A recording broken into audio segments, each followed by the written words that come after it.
Hello everyone! For today's video ay magluluto po tayo ng ginataang langka. Since naubusan na po ako ng adventure video, so we have to back in cooking again. At ito na ang ingredients ng ginataang langka. Langka or jackfruit, ito na, hinimay-himay ko ng maliliit. And then, the dried fish, ayan. Iwain ko mamaya ng maliliit. The first extract, ito yung gata. Tinatawag na kakanggata. The first extract na coconut milk. And then, etong ingredients niya, lemongrass, onions, and then the spring onions. Oh, I forgot.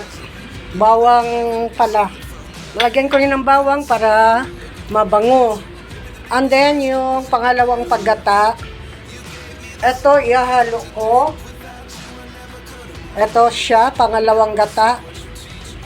Ihalo ko na siya para lumambot yung kuan, yung langka.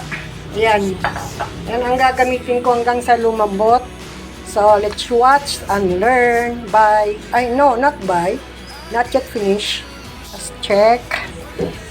Yan na, alo-aloin natin uli.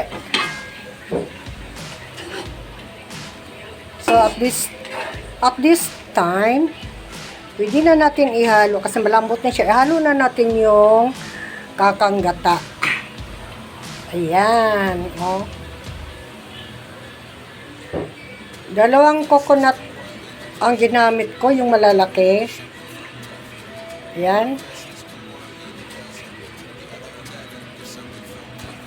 Tapos, isasabay ko na yung bawang at saka yung dried fish. Sasabay na. And then yung ibang ingredients ay ihalo na rin. Lahat na yan. Ay, I forgot. Dapat yung dahon pinakahuli. Ayan mo na. Nahulog na, guys. Ayan na. Pati luya. Halo ko na luya. Okay, halo-haloin natin.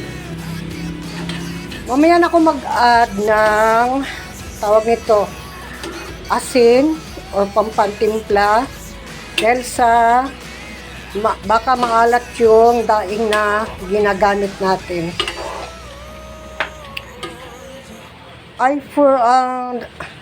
Walang dapat merong siling haba.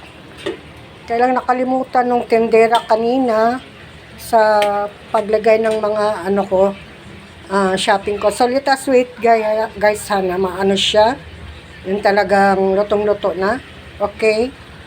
Bubuksan natin. Wow! Almost done. Halo-haloin.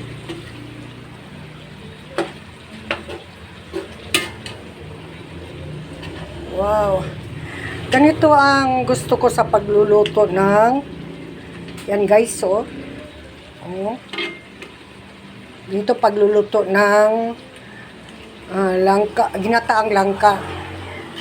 Ito yung lutong Bicol region guys. Ganitong luto nila. Yung iba nga nagmamantika na eh.